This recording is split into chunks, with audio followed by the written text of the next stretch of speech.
Hi, I'm Benjamin Schachter, and this is my talk called Learn Svelte using React. And it's a little bit misleading because we're also going to use React to learn Svelte. And let's just jump right in.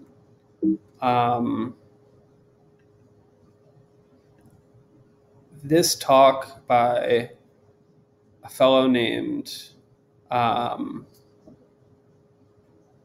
Mr. Richard Hamming had a really profound impact on what I think about, how I learn, and kind of my thoughts around where to spend my time. And this video is on YouTube as well, and the text is also great. But I kind of just wanted to point out this one particular line that really stuck. And Mr. Hamming says, another trait, while it took me a while to notice, I noticed the following facts about people who work with the door open or the door closed. I noticed that if you have the door to your office closed, you get more work done today and tomorrow, and you're more productive than most. But 10 years later, somehow, you don't quite know what problems are worth working on. All the hard work you do is sort of tangential in importance. He who works with the door open gets all kinds of interruptions, but he also occasionally gets clues as to what the world is and what might be important. And this just rung a bell, and it kind of changed my perception of the world. And I only learned about this talk through the Recurse Center, which is a free programming retreat. And basically, that's just what happens there. There's other people who are all trying to become dramatically better programmers and who have different interests. And you keep that door open, and they expose you to things that you never would have thought of, and vice versa. And it's a really worthwhile experience, and I encourage everyone to apply if they're able to. But that concept of keeping the door open also keeps me really engaged on Twitter. And I like to look at folks who are able to be really productive and learn deeply. And this guy, Kent C. Dodds, had a tweet that I thought was a great interruption. And he said, a few years ago, this book totally changed how I teach and learn. I just listened to it again, and I'm still convinced it's the best. I strongly recommend it for students and teachers, and y'all, make it stick. And he also writes a blog post about it too. And he goes into detail, and he talks about a couple different points here. So desirable difficulty in learning, right? You want to have a challenge. Interleave practice, mix up what you're learning.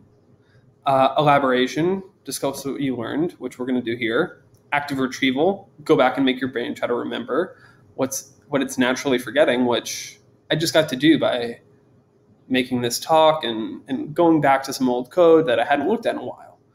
And I took Kent's words to heart, and I got the book. So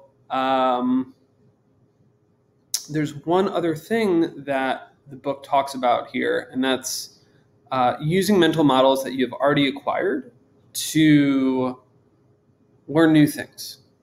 And on that note, I want to talk about Svelte, and I want to talk about, well, I think Rich Harris does a really good job explaining reactive programming with something that we're all very familiar with, which is an Excel sheet.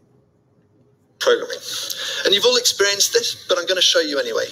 I have a spreadsheet here that tracks my fruit purchasing habits, and in columns B and C I have some values. I've got some prices and I've got some quantities. In column D I've got something more interesting. I've got formulas. The values of these cells are derived from the values of other cells, which means that if I buy another cantaloupe, the spreadsheet updates automatically. The subtotal and the total update to reflect the new inputs.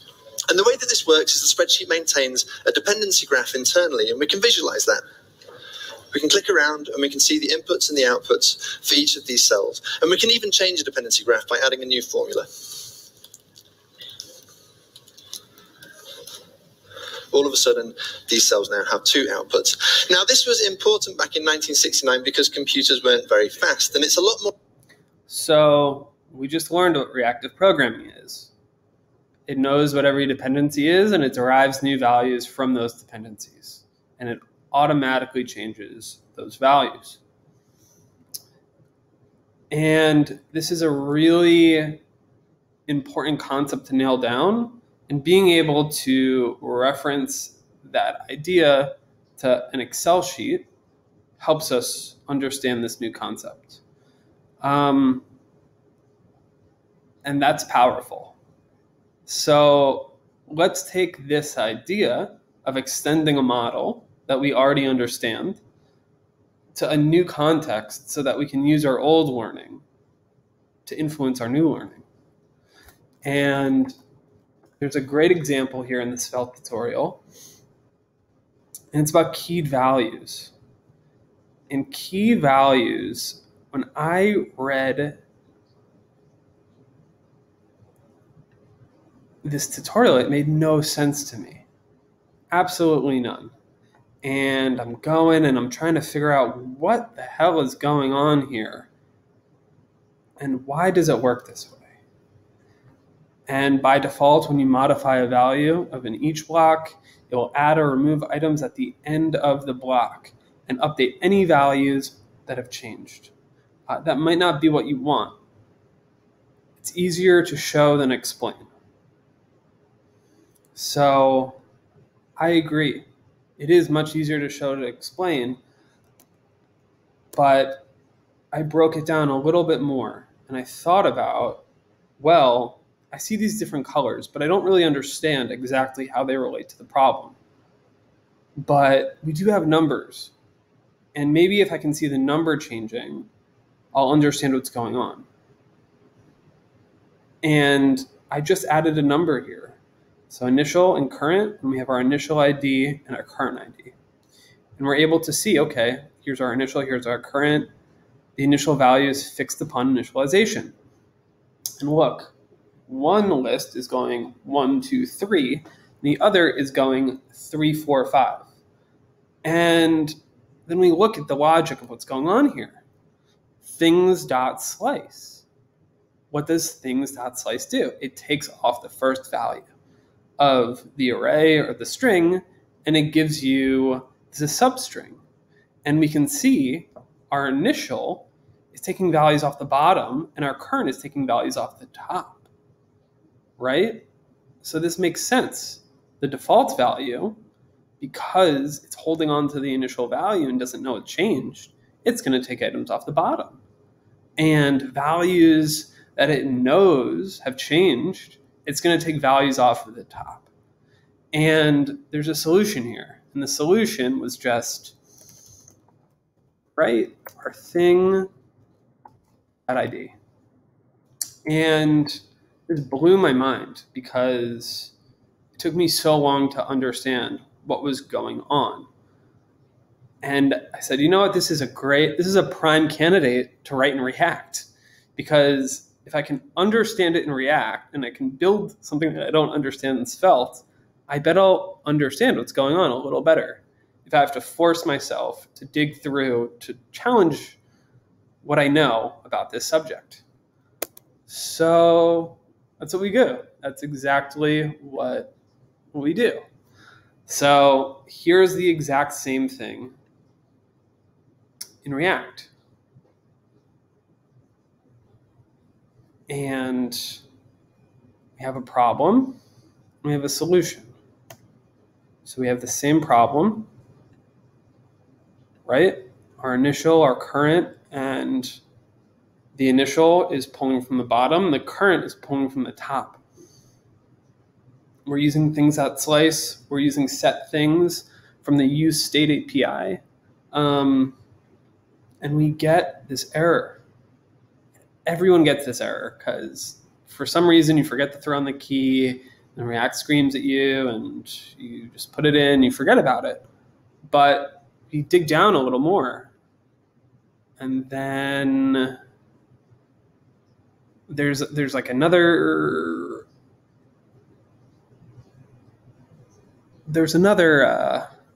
article somewhere in here about reconciliation, how this thing works, and people have written in depth about how React updates these unique values. And they basically perform in a similar fashion between Svelte and React.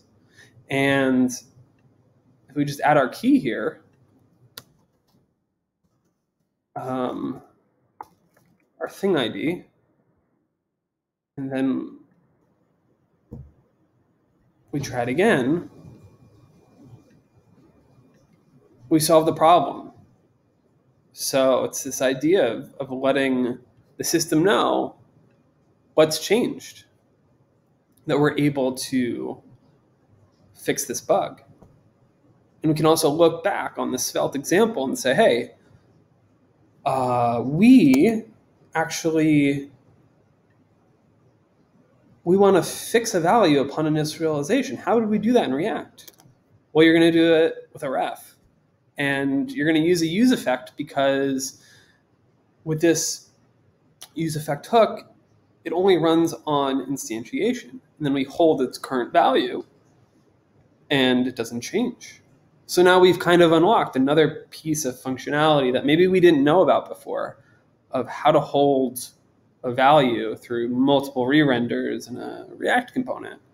And when we toggle between React and Svelte, it feels almost magical because there's so few APIs that you need to know. You're just assigning values and things are magically changing. And it's hard to understand for me what was going on because there wasn't another API to compare it to. I was just assigning variables. So yeah,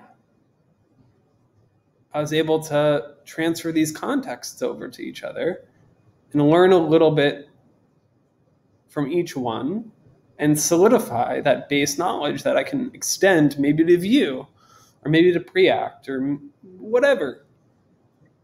And additionally, I made a small change to the documentation. If anyone here is a core member and thinks this is valuable, it helped me, and thinking about React keys and Svelte keys made this much easier to understand. So then we move to this next subject that Rich talks about, which reactive programming, right? Like we have a dependency and the compiler knows what's going on, and it's only changing values that change. Thinking about that Excel sheet. So then we think a little more and we try to say to ourselves, well, how is React not reactive then? If Svelte can do this, what are things that React can't do? And what are solutions to those problems? And it took a while to think about, but React has all of these APIs, these use callbacks, and these use memos. And if we look at the documentation here, it tells us, right? It says, pass an inline function with an array of dependencies. Use callback will return a memoized version of the callback that only changes if one of the dependencies is changed. This is useful when passing callbacks to optimize child components that they rely on reference equality to prevent unnecessary renders. Examples, should component update, right? So React doesn't know when something needs to update. You have to tell it when something should update. When should a component update, you need to tell it. Same holds true for use callback. So I think that's the solution. But maybe let's talk to some other folks and reference some other people. And I searched around and I found this great article from Thoughtbot. And Thoughtbot talks about this exact problem. We don't have to go through it too much, but what we can look at right here is this chart and this interaction. And look, you see all these renders right here. They're changing all the time on every single update. And we look through here and their lifecycle components and should component update. And essentially what they do here is they optimize. They use these APIs. And now look, you only have 4 re-renders. And it's because React is not reactive. You need to tell it when it should and when it shouldn't re-render. So moving forward, I watched a video from this guy, Ken Wheeler, and Ken talks about these problems. And he shows us with the perf flame graph tool. So let's see what's going on here. So here, right, we have this handle click business here. You have your on click prop that gets passed. These rascals right here. So one thing that we can do is in here and say, const click handler equals React use callback. Right, so this will memoize this callback here. Right? Wait. Yeah. Yeah, I think we're good. All right. So I'm going to fast forward this a little bit. See if that fixed it. But he's using the same thing, coding so much. Right? He's using these perf hooks. All right. Not fixed yet. Wait, unclick change. Well, that's BS. That is BS, Ken. Oh, sorry. I'm dumb. We want to do it here because it's coming down from the top. So here I can say, we better update that or we're going to have a problem. Good. We want to do it down here. So here we'll say click handler. Right, and that's getting passed in. That calls that. Right. Go back. Eating up the clock here. All right. Still changed, didn't it?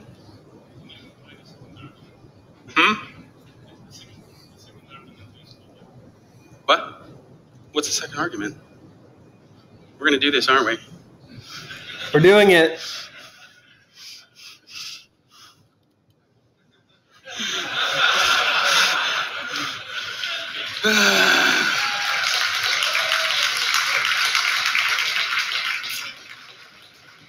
Gotta love those hooks, am I right? Yes. So now we take Ken's example. I kind of just did a little copy paste, and this is the before state. So you have none of these hooks, and you can really see, look, it re-renders each time, right? You have every single time it's re-rendering everything. You can see it, even just without this flame graph. If you click one of these things, all of them change because one thing changes that got passed down and React doesn't know what should happen. And then we can try again with some of Ken's solutions here. These use memos here, and we have a use callback. And look, you see it, 7, 7, 4, 4. So they work, and they're solutions to this problem where React doesn't know what changed, and you need to tell it what changed. So the next thing I did was, well, how can I apply this to Svelte, right? Like Svelte is all about not having to do this stuff. Svelte doesn't have these APIs. So let's write this in Svelte. Where did I put it? That's the question. I had it in a REPL. Oh, here it is. So here's the same example that Ken has. And we can see, look, initial render, and then if we move this guy here, you can see, look, only renders 10, only renders 6, only renders 4. And we're using Svelte's little $ label here, which makes our variables reactive. And we iterate through, we have the same tile. There's a lot less code, right? There's Svelte, just through this one line of code, is handling all of these things that we would have to do in React.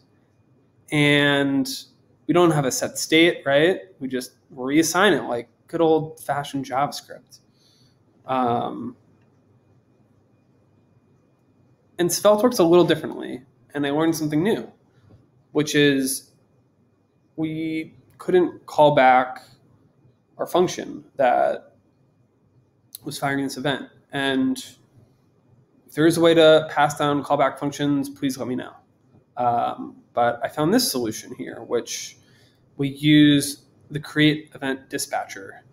And looking at the documentation of create event dispatcher, we learned about the custom event. And that's how this thing works under the hood. So naturally, start looking, right? What is a custom event? And what is this dispatcher? And I didn't really understand from this article, but the idea was, from looking into it a little farther, a custom event is an event that you get to trigger. It's an event that the developer can trigger instead of the browser. So instead of an onload, you can make your own event. Or instead of a resize event, you can make your own custom event. And this was valuable to me because I now got to learn something about the browser API and the platform itself, and not just Svelte. And this knowledge will be valuable anywhere that I'm writing for a browser. It's great.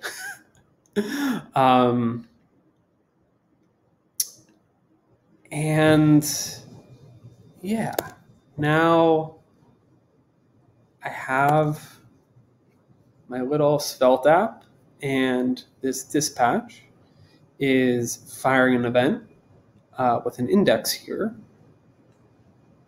And we're able to grab that event here through the event detail index that we are listening for on this handle click. We're calling on handle click, and we're looking for this fired event.